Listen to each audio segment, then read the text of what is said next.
to you and I thought, I've done it again, haven't I? I've just blown myself up.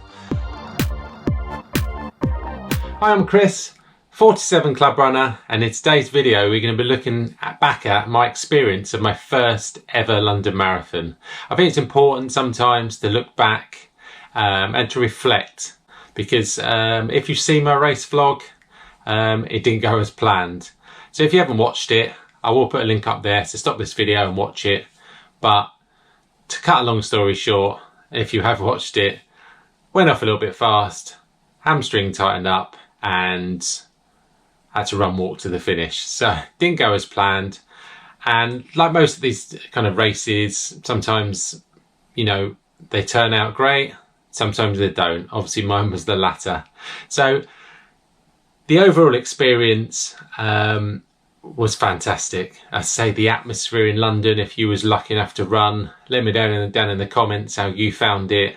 What time did you run? Did it go to plan for you? Because like most of us, you know, we watched it on telly and, you know, we dreamt of running it.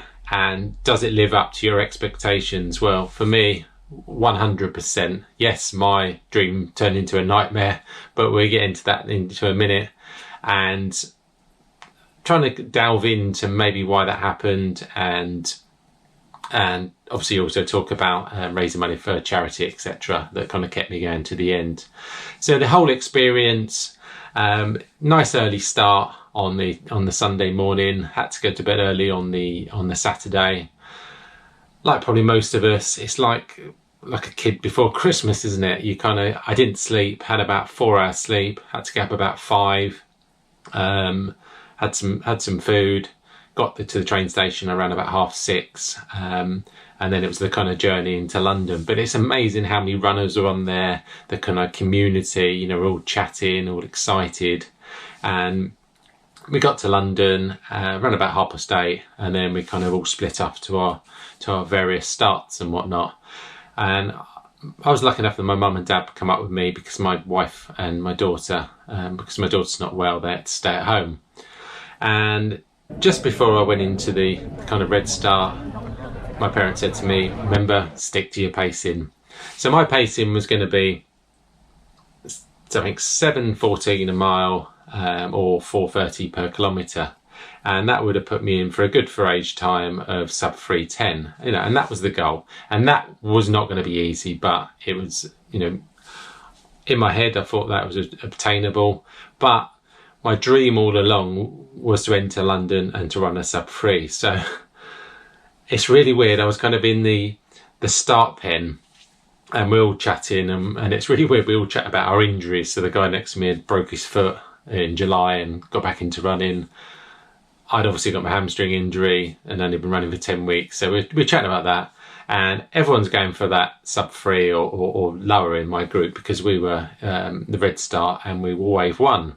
So I got myself, you know, quite near the front, because I was worried about obviously filming and I don't want to be stuck behind people, etc. And, you know, you're really excited at the start. The atmosphere, you know, is amazing. And, you know, this kind of build up. So we went off. I was vlogging to the camera, so I can't go off too fast because I can't talk. So, you know, you look at your watch, and first mile you kind of think, oh, 6:30 pace, which, you know, is way obviously quicker than it needs to be. So I kind of clawed it back a bit, and in the first mile it kind of slightly goes up a hill as well. And I remember talking to the guy that I was talking to at the start. We were kind of running together, and there and then I felt my hamstring just a little bit tight, but on hills it's been like that, I think, ever since I've done it. So didn't think much of it. The pacing, so the first mile, it says on Strava, went through at 6:48, which is, you know, a lot quicker than my 7:14. But it was always going to be me going for a sub 3. I think, you know, once that's it, that you plant that seed in your mind, it was always going to override my other time. So 6:48 for the first mile, that's okay, I would say, because, you know, here's the start. We all go up a bit quicker, we're all excited. Then the next mile, which could have been the one that killed it for me, 6:33. When I was running at that pace, I say I was talking to a guy next to me, and it felt really comfortable. I wasn't pushing, it was nice and easy. And then the next 2 miles, 6:40 and then 6:41, which I'd obviously got into a rhythm, way too fast for a marathon. Although, you know, in a training run, I have done 13 miles, averaging 6:50, and I found that, you know, comfortably hard. So I knew that I could potentially run at that pace.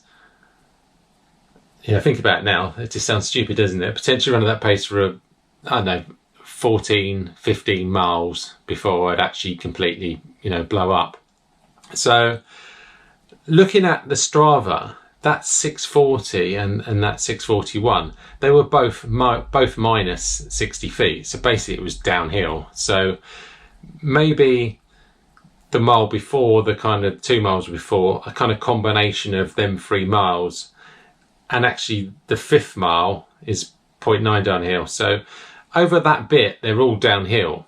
So was I running at round about 6:50 pace, but because it was downhill, it knocked him down into the 6:30s, 6:40s. Because the mile up after, on the mile 5, I was back up to 6:50, and then mile 7, 6:50 again.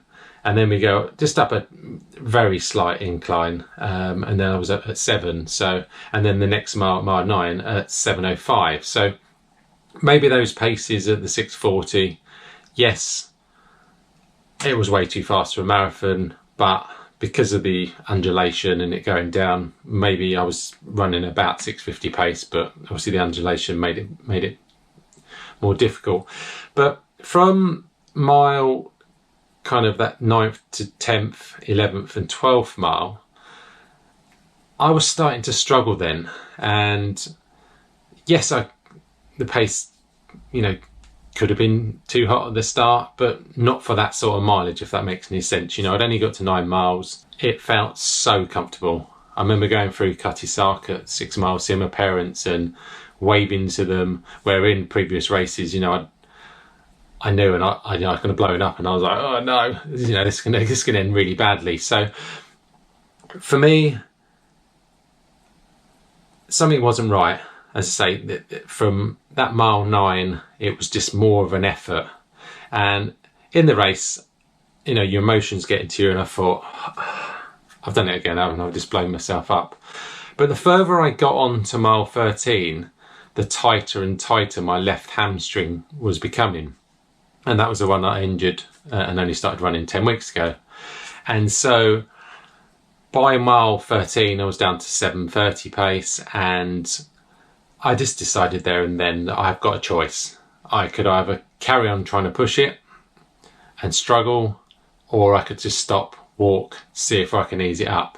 So basically from there onwards, the pace drops in 7:37, and from there on inwards, the paces was basically heading towards 9-10 minute miling. I decided that I would just walk it to the finish. And I must say that the run walking, the effort and the energy that took was way harder than anything I've had to do before. You know, I was having to kind of hobble run, stop, let it recover, run again, and it was just so draining. I remember getting to 24 miles on the video and seeing my parents and just getting a bit emotional, and they were like, "No, come on, you got to do it." And I remember just kind of welling up a bit. And then the last couple of miles just seemed to go on forever and ever and ever. I remember seeing this lady that was struggling. I don't know if she was crying or not, and I stopped and said, "Come on, I'm struggling, we can do this together." I ran with her for about half a mile, and then she left me. So I was there just running on my own. 800 meters to go, I had to walk. Tried running. 200 meters to go, had to walk. Could muster enough energy to run the last 100 meters. And when I finished, I was absolutely exhausted. My whole body was kind of tingling. My lips were tingling. Was feeling a bit faint, but obviously I knew that I had to go and get my kind of medal, and I had to try and find my parents that were meeting at it was the letter M. And so I got my medal, ecstatic, drunk both of the drinks, not feeling great, did a bit to camera, could barely talk. And as I was walking to the letter M, I don't know if I was, but I thought people were staring at me, like maybe I was kind of swaying. And I got to the letter M, and I just happened to see the lady that I'd helped pass, to the finish. She thanked me for that. And I was kind of just, I wouldn't say collapse, but kind of using the barrier to kind of hold myself up. And I've never felt that bad. And luckily my parents were there. They said that at that time my lips had gone blue, but she gave me I know, a bit of chocolate, and then after a while I'd recovered, and then it was just a kind of slow walk to Waterloo and walking upstairs. Oh my God. And walking downstairs, my legs hurt so much. So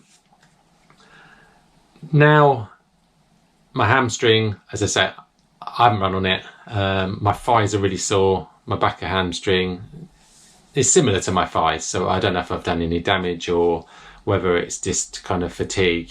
But it is a kind of funny because as soon as I finished the race, I got a message from the FOD runner, Andy, and he said, well done. And I said, thank you, but I said, never again.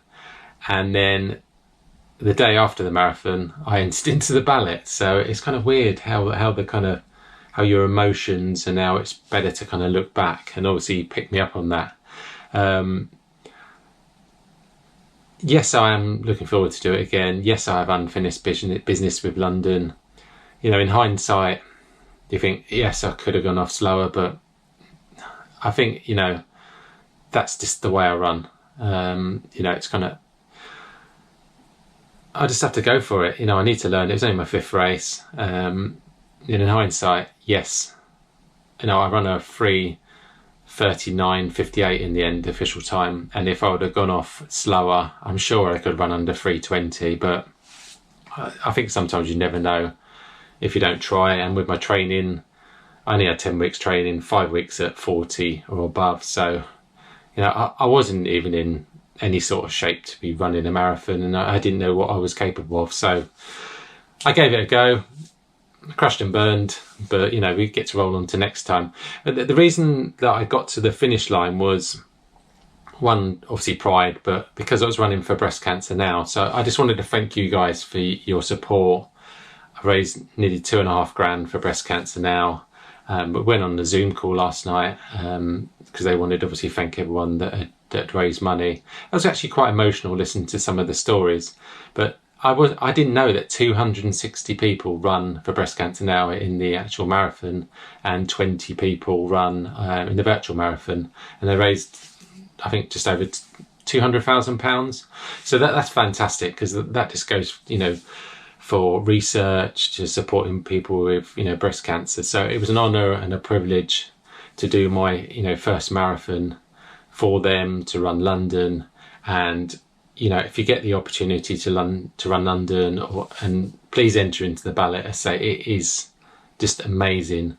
So if there's one thing that I could get you to take away from this video, I'd probably say believe in yourself, believe in your training, but stick to your pace, because when you blow up at halfway, or you pick up a niggle at halfway, it is a hell of a long way to be struggling. If I would have gone off slower, would my hamstring have held up? Yes, but it would probably might have seized up at 18-20 miles. I don't know.